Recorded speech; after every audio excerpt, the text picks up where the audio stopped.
নমস্কাৰ, এটি নতুন ভিডিঅ'লৈ আটাইকে স্বাগতম জনাইছোঁ। ইতিমধ্যে আমি গোলাঘাট আৰু যোৰহাট জিলাৰ বিষয়ে আলোচনা কৰিছিলোঁ আৰু আজিৰ এই ভিডিঅ'টোত আমি আলোচনা কৰিম ঐতিহ্যমণ্ডিত শিৱসাগৰ জিলাৰ বিষয়ে। শিৱসাগৰ জিলা পোনপ্ৰথমে আপোনালোকে যদি চাই 1228 খ্ৰীষ্টাব্দত শিৱসাগৰৰ চৰাইদেউত আহোমৰ প্ৰথমগৰাকী ৰজা চুকাফাই ৰাজধানী স্থাপন কৰিছিলে। কিন্তু এই চৰাইদেউ বৰ্তমান আন এখন জিলা। এয়া 2015 চনৰ পৰা চৰাইদেউক আন বেলেগ জিলা হিচাপে ঘোষণা কৰা হৈছে আৰু আহোমৰ প্ৰথমখন ৰাজধানী আছিলে চৰাইদেউত।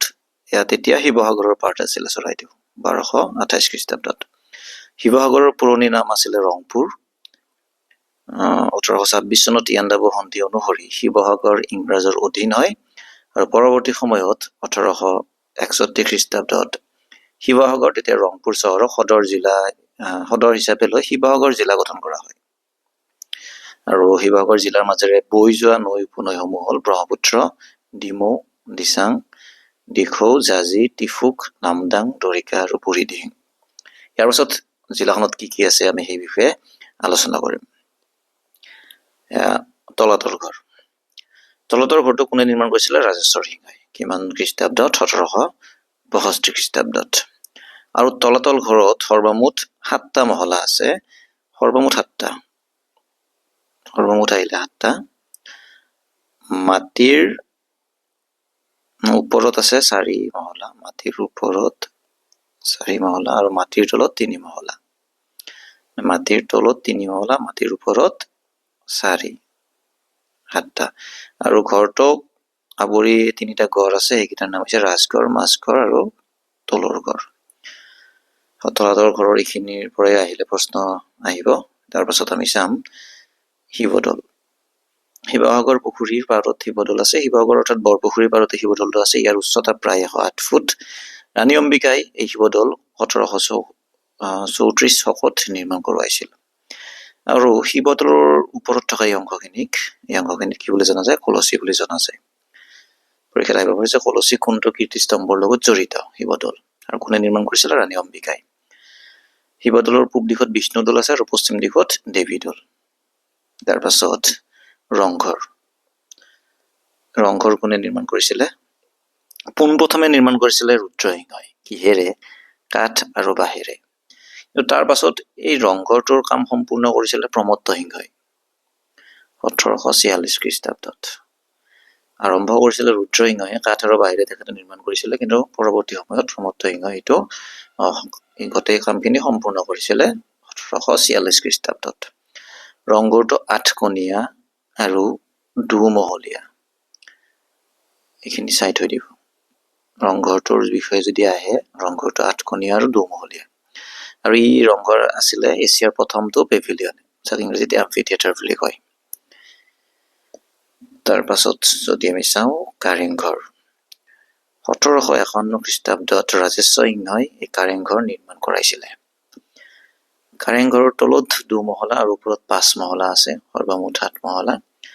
আৰম্ভণিতে কাৰেংঘৰটো কাঠ আৰু বাঁহেৰে নিৰ্মিত এটা চাংঘৰ আছিলে আৰু তেতিয়া ইয়াক হলং বুলি কোৱা হৈছিলে। আহি যাব পাৰে পৰীক্ষাত, হলং কিহৰ পুৰণি নাম আছিলে? কাৰেংঘৰ। পোনপ্ৰথমে যেতিয়া চাংঘৰ আছিলে তেতিয়া ইয়াৰ নামটো হলং আছিলে। তাৰ পাছত নামদাং শিলৰ সাঁকো। 1703 খ্ৰীষ্টাব্দত ৰুদ্ৰসিংহই সাঁকোখন নিৰ্মাণ কৰাইছিলে। ৰুদ্ৰসিংহই। দলংখনৰ দৈৰ্ঘ্য প্ৰায় 70 মিটাৰ, বহল প্ৰায় 6 মিটাৰ। বুৰঞ্জীত উল্লেখ কৰা অনুসৰি এই শিলটো, এই যিটো শিল, নগা পাহাৰৰ পৰা আনি ইয়াতে স্থাপন কৰা হৈছিলে বুলি কোৱা হয়। আহিলে এইখিনি আহিব পাৰে কোনে নিৰ্মাণ কৰিছিলে? ৰুদ্ৰসিংহই। ক'ত আছে? শিৱসাগৰত আছে। তাৰ পাছত শিৱসাগৰ পুখুৰী, আমি বৰপুখুৰী বুলি কওঁ। এইটো 1734 খ্ৰীষ্টাব্দত শিৱসিংহৰ ৰাণী বৰৰজা অম্বিকাই এই পুখুৰীটো খন্দাইছিলে। কোনে খন্দাইছিলে? অম্বিকাই ৰাণী। আৰু তেওঁ এই পুখুৰীটো নিজৰ স্বামীৰ নামেৰে খন্দাইছিল আৰু সেইবাবে পুখুৰীটোৰ নাম শিৱসাগৰ পুখুৰী হয়। এই পুখুৰীটোক বৰপুখুৰী বুলি জনা যায়। এই পুখুৰীটোৰ যি 4টা পাৰ, এই পাৰকেইটা এটা নাম আছে। পূব পাৰৰ নাম চেৰেকা পাৰ, পশ্চিম পাৰৰ নাম কাঠপাৰ, উত্তৰ পাৰটোৰ নাম জয়ৰ পাৰ আৰু দক্ষিণ পাৰটোৰ নাম ধুলীয়া পাৰ। তাৰ পাছত আজানপীৰ দৰগাহ। ইয়াৰ পৰা পৰীক্ষাত প্ৰশ্ন ইতিমধ্যে আহি গৈছিলে। আজানপীৰ দৰগাহ শিৱসাগৰ জিলাৰ শৰাগুৰি চাপৰিত অৱস্থিত। অসমীয়া জিকিৰৰ ৰচক আজান ফকীৰৰ স্মৃতিত এই দৰগাহ নিৰ্মাণ কৰা হৈছিলে আৰু গদাধৰ সিংহৰ ৰাজত্বকালত এই দৰগাহ নিৰ্মাণ হোৱা বুলি জনা যায়।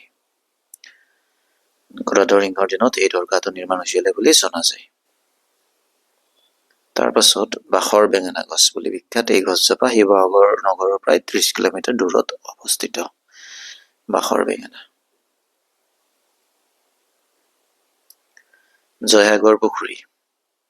জয়সাগৰটো দেখি গম পাই চাগে, এইটো কাৰ নামত মানে খন্দোৱা হৈছিলে? জয়মতীৰ নামত। কোনে খন্দুৱাইছিলে? তেখেতৰ পুতেক ৰুদ্ৰসিংহই। কিমান খ্ৰীষ্টাব্দত? 1696 খ্ৰীষ্টাব্দত। জয়দৌল একেই, ৰুদ্ৰসিংহই তেওঁৰ মাতৃ জয়মতীৰ সোঁৱৰণত 1696 খ্ৰীষ্টাব্দত জয়দৌল নিৰ্মাণ কৰাইছিল। ইয়াৰ পাছত এটি তথ্য মোৰ দিবলৈ ৰৈ গৈছে, সেয়া হৈছে অগ্নিনাভ মন্দিৰ। অগ্নিনাভ মন্দিৰো শিৱসাগৰ জিলাত অৱস্থিত।